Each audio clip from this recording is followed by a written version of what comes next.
सरकार, ट्रस्ट, वक्फ आदि की जमीनों, संपत्तियों को खुर्द-बुर्द कर कब्जाने का खेल कोई नया नहीं है। अविभाजित उत्तर प्रदेश से लेकर उत्तराखंड राज्य गठन और वर्तमान तक भू माफिया सरकारी अमले की मिलीभगत से तमाम जमीनों और संपत्तियों को खुर्द-बुर्द कर चुका है।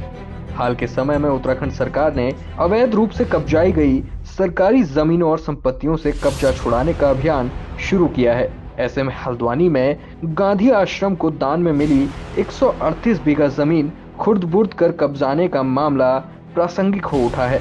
इस मामले में देखिए उत्तराखंड जनादेश चैनल के समाचार संपादक गौरव पांडे की विशेष रिपोर्ट।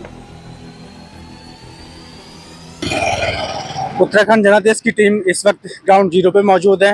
हम लोग कालाढूंगी रोड से सटी हुई इस भूखंड पे हैं जो गांधी आश्रम को 1950 के दशक में दान में दिया गया था। आप देख सकते हैं ये बोर्ड भी लगा है यहाँ। यह भूमि वरिष्ठ अधिवक्ता, राजनीतिज्ञ और समाजसेवी दया किशन पांडे जी हैं। उन्होंने अपने पिताजी की स्मृति में गांधी आश्रम को दान पे दी थी। जिस भूमि में से 156 बीघा कुल भूमि थी, जिसमें से 140 बीघा भूमि पे एक पार्टी का कब्जा है। आप देख सकते हैं कि इस तरफ पूर्व दिशा की तरफ गांधी आश्रम की जमीन है, ये जो गांधी आश्रम के कब्जे में है, और दूसरी तरफ जो पश्चिम दिशा है, ये जो जमीन है, ये जमीन दूसरी पार्टी के कब्जे में है, दूसरे पक्षी के कब्जे में है। गांधी आश्रम को जो जमीन दान की गई थी, इस पे शर्मा फैमिली है, शशांक शर्मा है, ये शर्मा फैमिली का कब्जा है, जिस पर व्यवसायिक गतिविधियां चल रही हैं। इस पे बगीचा भी है, खेती बाड़ी भी हो रही है जमीन पर। आप देख सकते हैं ये पश्चिम दिशा की तरफ है, कालाढूंगी रोड है, हल्द्वानी कालाढूंगी रोड, इससे सटी हुई ये भूमि है। नमस्कार, मैं गौरव पांडे। आप देख रहे हैं उत्तराखंड जनादेश यूट्यूब चैनल। इस बार हम आपके लिए एक सनसनीखेज और दिलचस्प खबर लेके आए हैं। राष्ट्रपिता महात्मा गांधी की विरासत पर कब्जा। हल्द्वानी में गांधी आश्रम को दान में दी गई 156 बीघा भूमि, जिसका वर्तमान में बाजार मूल्य लगभग 300 करोड़ रुपया है, इस पर कब्जा। और ये कब्जेदार भी कोई और नहीं, गांधी आश्रम के ही तत्कालीन जिला व्यवस्थापक थे, जिन्होंने गांधी की विरासत को इस तरह से कब्जा लिया और अब उनकी अगली पीढ़ी इस भूमि पर काबिज है और व्यावसायिक गतिविधियों को अंजाम दे रही है। मामले की शुरुआत हुई थी वर्ष 1950 में।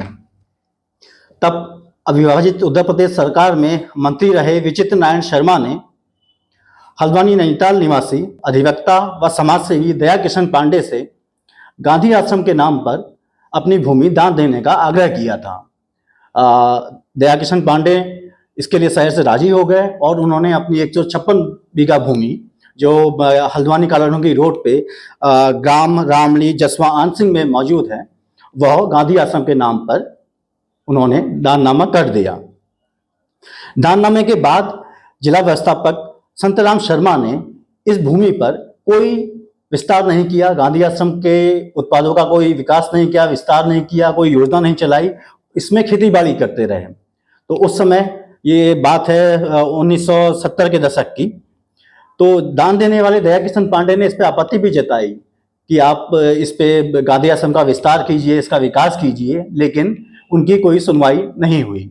1977 में जब दया किशन पांडे की मृत्यु हो जाती है, उसके बाद देखिए जमीन को, गांधी की जो विरासत है, गांधी के नाम पे जो विरासत चली आ रही है गांधी आश्रम की, इसको दान की गई भूमि को हड़पने की साजिश का ताना बाना बुना गया। और उनकी मृत्यु के बाद तत्कालीन जिला व्यवस्थापक संतराम शर्मा ने राजस्व विभाग के अधिकारियों के साथ मिलीभगत करके दान की गई 156 बीघा भूमि में से 138 बीघा भूमि अपने नाम पर दर्ज करवा ली। अब वर्तमान समय की बात करें तो संतराम शर्मा नहीं रहे, दया किशन पांडे भी नहीं रहे। अब इस भूमि पर 138 बीघा जो भूमि है, इस पर स्वर्गीय संतराम शर्मा के जो दो बेटे हैं, शशांक और मयंक शर्मा, इनका कब्जा है। इनके राजस्व अभिलेखों में भी ये जमीन इनके नाम पर दर्ज हो चुकी है, जबकि दया किशन पांडे ने यह जमीन गांधी आश्रम को उसके विकास के लिए, विस्तार के लिए दान में दी थी। वर्तमान में इस भूमि की बात की जाए तो जो शर्मा बंधु हैं, जिनका जमीन पे कब्जा है, वह इस भूमि पे व्यवसायिक गतिविधियों को अंजाम दे रहे हैं। इस भूमि पर स्कूल चल रहा है, पब्लिक स्कूल चल रहा है। पब्लिक स्कूल ही नहीं, इसके अलावा इसमें एक बैंकेट हॉल लॉन भी संचालित किया जा रहा है। इससे भी बढ़ के इसमें रेस्टोरेंट का भी संचालन किया जा रहा है। राष्ट्रपिता महात्मा गांधी की विरासत पे कब्जा हुआ तो इस पे कई सवाल भी उठते हैं। गांधी आश्रम है, उन्होंने क्या किया? तो वो मूक दर्शक बने देखते रहे। प्रशासनिक अधिकारी, राजस्व अधिकारी, उनकी भूमिका, वो क्यों मूक दर्शक बन के देखते रहे? राष्ट्रपिता महात्मा गांधी की विरासत को इस तरह से खुर्द-बुर्द कर दिया गया।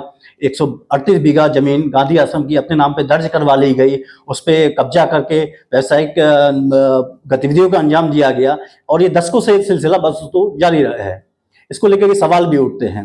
इन सवालों के जवाब भी हम आपको देंगे। फिलहाल उत्तराखंड जनादेश की टीम इस पूरे मामले की जांच पड़ताल में जुटी हुई है। हमने सूचना का अधिकार अधिनियम के तहत भी इस मामले में कुछ प्रामाणिक जानकारी जुटाई है। हमारे पास इस मामले से जुड़े कुछ पत्रावलियां भी मौजूद हैं, जिसके आधार पे हम लोग ये समाचार हैं प्रसारित कर रहे हैं। अगले एपिसोड में हम आपको बताएंगे कि इस मामले में गांधी आश्रम है, उसने अपना जो कब्जा है छुड़वाने के लिए क्या कदम उठाए, प्रशासन ने क्या कार्रवाई की इस अवैध कब्जे पर, और सरकार ने क्या रुक रहा इस मामले पर। आप देखते रहिए उत्तराखंड जनादेश यूट्यूब चैनल।